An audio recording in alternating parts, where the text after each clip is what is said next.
今天影片有点不太一样，超级兴奋，我现在晒得蛮黑，我不知道大家看不看出来我在哪里。那我今天要在澎湖开箱特斯拉的 Model Y。OK， 那我们就开始吧。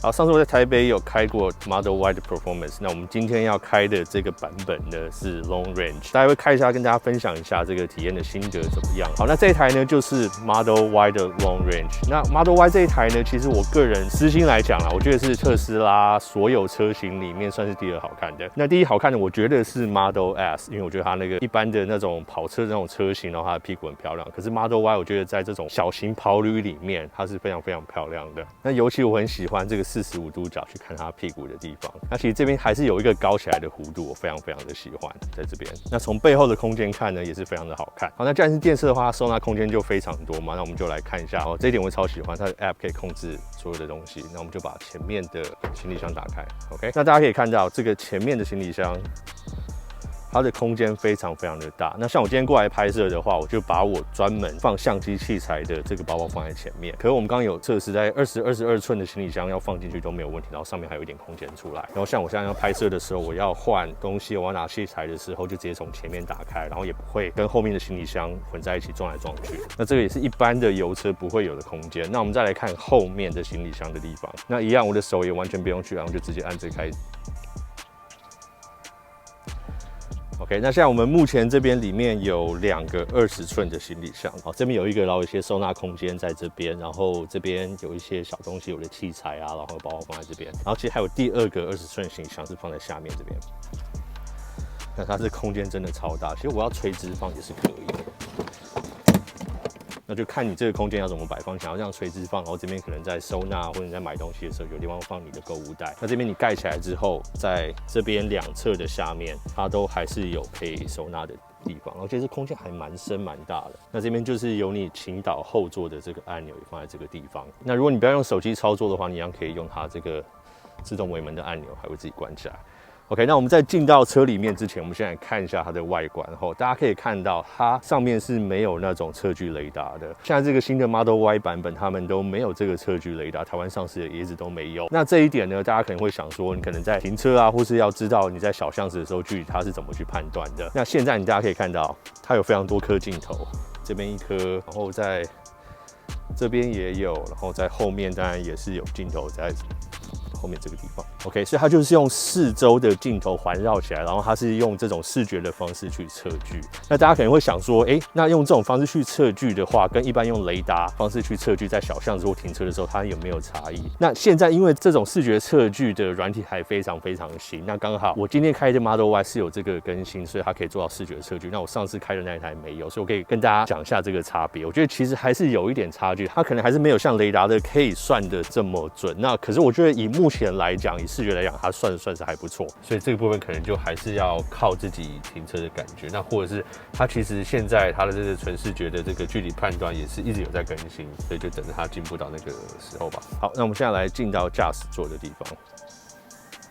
OK， 那你进来就会看到它现在还是圆形的方向盘，它没有像 Model S 跟 Model X 现在改成那种 yoke 的方向盘。当然就是每个人习惯问题啦，我自己是还是比较习惯圆形方向盘。那另外一点呢，它这一台 Model Y 也还是有这个拨杆，左右方向灯的拨杆都其实还在这边。那现在新的 Model S 都已经变成触控式的。那我也不太确定说，到底说 Model Y 跟 Model 3会不会再也跟进这一点？但是目前你买的 Model Y 都还是有这个。那如果你对这个有习惯的话，现在就可以先买到这个版本。那大家可以看到方向盘前面是没有萤幕的，它所有的资讯显示都是在中间这个中控萤幕上面。那这种方式的话，到底有没有办法习惯？其实我大概开了几个小时之后，就已经完全不太在意，因为你开车的时候，它的这个速率是显示在这个上面啊，所以大致上它的视角上也不会有太大的差异。可是如果当然是我个人选择的话，我还是会比较喜欢前面有仪表板，那或者是有这个 HUD 的这个萤幕在前面。那这是个人的偏好，不是每个人都需要。就是 Model S 跟 Model X 它前面还是有这个仪表板萤幕。那我必须说啦，这个中控萤幕还有说它使用方式，像我刚给你看的那个 App 的使用的体验的话，真的是以3C 控来讲，绝对是非常推的这一点。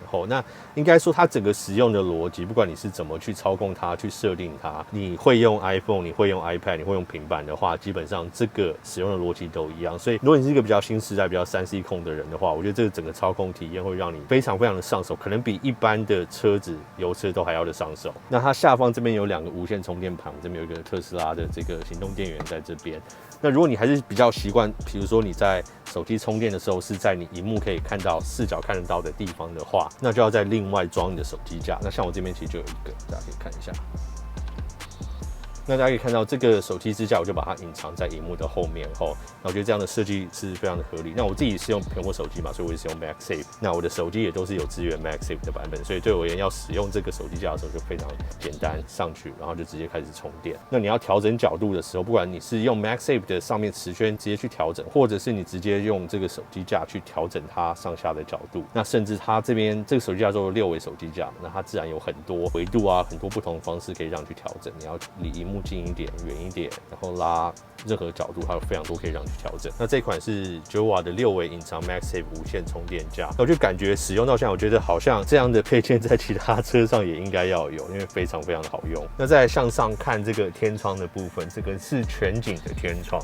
那它虽然是有稍微涂的暗一点，就是让紫外线不会整个透进来，在澎湖现在太阳那么大的时候，还是会有一点点感觉。刚苹果妹说大概20% 的热度会透进来。那我自己开我是觉得还好，因为我觉得这台车就是像比如说我们平常在外面停车的时候，因为它有远端操控嘛，所以像我离开车子的时候，不管你是要用远端，还是你直接叫它维持它的冷气的这个温度，它都可以直接这样做到。你今天就算不想要一直开冷气，你想要可能说，你停车，你可能要进车前10分钟、20分钟，你再开启冷气的话，你手机上的 App 都可以直接开启。所以这个感觉你会感觉好像车子会变得很烫、很热，有这样的天窗。可是你再搭配这种科技的使用方式的话，其实你就先开启你的冷气，然后你的车的室温就会到一个很舒适的状况。座椅的坐感的话，那我觉得它整体还算舒适。可是如果你要通风座椅的话，这一款是没有，这一款它是有加热的座椅。那我觉得以我们住北部来讲，好像也不太会用到这个加热座椅，可是就看你个人的需求。那再来我们看看这个它的置物空间，车内置物空间，我们可以看一下手套箱，开启手套箱。好，这边有一个还不错的这个空间啦。那这边无线充电盘刚刚有讲过，然后再到这边中间置物箱的地方，那我们这边这置物箱其实空间还蛮大的，它这边有蛮多地方，它其实还蛮深，可以放很多东西。那里面有2个 USB Type-C 的插座，可我这边是搭配一个算是转接的 Hub， 所以除了2个 USB-C 的插座，它也多了3个 Type-A 的。那像我现在在拍，我是使用稳定器嘛，那我的稳定器它送的线就是 A2C 的，所以我就可以用这个去充电。那这边你可以看到一个钮，它是可以开灯。所以那置物箱那么深的时候啊，你晚上要拿东西的时候，其实多了这个蛮亮的灯，我觉得它的使用上的便利性是好很多。那这边又有另外一个收纳盘的配件，这个 Hub 跟这个收纳盘都是他们所做的，所以这个他们同一家整合起来的话，就是你看它这边你在收纳起来的时候，它也不会旁边有掉这个空间，你会可能东西不小心掉进去，这边有一个小凸起的地方可以让你去移动它，所以我觉得这个整合起来或者它的设计的逻辑性算是蛮好。那我刚刚给大家看到手套的空间里面我有插那个 USB Hub， 那里面我有插一个就是可以让你支援使用这个无线摇杆的这个连接器在里面。那我有2个，因为我有2个不同的摇杆，它就可以接着使用去玩游戏。对，特斯拉可以在上面玩游戏因为它还支援摇杆的连接。那上次我在充电的时候，我在超充的时候就让我小孩玩了一下嘛，那我觉得这个对杀时间来讲算是非常的有感。这个摇杆也是 9W 的，那你连接2只的话，你也可以双打，我一只是碳纤维，一只是木纹，这样可以分清楚谁是 1P、2P。那除了车上使用之外呢，你还能回家连接你的 iPad 啊或者 Switch 用，玩 Apple Arcade 也可以，我觉得算是很实惠。那它也支援蓝牙啦，所以你未来如果要在 Model S 或者 Model X 上面玩 Steam 也是可以。好，那如果关于 9W 的相关配件的话，你想要购买的话，我有专属折扣码。那任何东西那其实是那种套装优惠的，它都还是可以再打95折，然后没有任何期限。那我会把资讯啊 Apple Dad 的这折扣码所有登录产品保护细节都放在资讯栏，大家可以再去参考。好，那再我们到后座，那现在这2个座位，前面的座位我们2个坐在前面都是175公分左右，可是我是驾驶嘛，当然有坐稍微后面一点。那大家可以看到这个前面膝部的空间还是非常多，应该至少2个拳头都没有问题。那电动车嘛，它下面这边也是完全平的，所以我觉得你中间要再坐一个人的时候，其实它的空间还是非常够用。这样看过来你就可以知道说，我膝盖不只是这边的空间，这边的空间，然后左右手放的空间其实都还是非常的够。中间的座椅这边你可以把它折下来，我觉得如果3个大人坐的话，应该都还是 OK。然后2个大人1个小孩的话，我觉得坐在后面的空间都还是非常好。那这边有灯，然后这边有让你放挂东西的，然后整个也是全景天窗。那如果有人觉得这个太热的话，你要去买它那种配件，网布网格的配件可以把它挡起来。当然，除了特斯拉原厂之外，也有副厂也有做啊，大家可以再去挑选。我自己是觉得到目前为止是还好。那我也想说，如果在台北开的话，或许很多地方也有阴影什么，可能也不太会去影响到。那风切声的部分，等一下我们在实际上路再开久点再跟大家分享。OK， 好，我们现在实际开了一段之后，来跟大家分享一下，就是这个驾驭感哦。那这个 long range 跟 performance 的差别到底在哪里？那其实你说这个加速的速度，当然是它最快加速的这个秒数当然是有差。可是说真的 ，long range 这一台它的加速速度跟一般的车比起来，已经算是非常非常快。那我们刚一踩下去，其实自己也是有点吓到，所以我觉得平常要超车什么的时候，这些力道应该大致上还是算够吧。那另外就很多人讲这个路感的问题，那我刚跟我妹在讨论，她说她觉得这台 long range 的路感软蛮多的，她说是蛮明显的可以感觉出来。那这可能是它轮子的问题啊，或者它的轮子大小，或者它轮框的大小，或者说它悬吊的这些差异。那我自己感觉是还好，那可能我毕竟是驾驶。那个他刚那样一提起来说那个可能过那些坑洞什么那些硬感的话，那我觉得这台是稍微比较软比较顺一点。可是我觉得还没有到说非常非常舒适。可是当然这个就是车子的级距不一样嘛。如果你要过那些坑洞啊，过那些什么地方都非常的软、非常舒适的话，那可能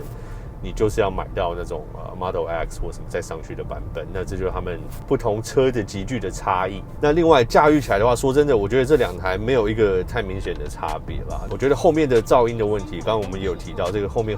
风切声的问题，我自己也没有觉得非常非常的明显。那尤其如果你要在播音乐的话，就一般人可能真的很难会感觉得出来说，到底说开 long range 跟另一台它的这个风切声的差异会不会真的这么大？这一次在澎湖开这个 long range 的感觉，我就觉得非常舒适啊。然后整体的中央的系统、平板，然后还有刚刚它现在有纯视觉测距，在你停车的时候也增加了一些方便性，所以这几点感觉起来，我觉得算是非常的不错。那我还是非常喜欢这台车。那大家如果想看澎湖纯电的行程的话，我们有另一支影片，大家就记得去看那一支。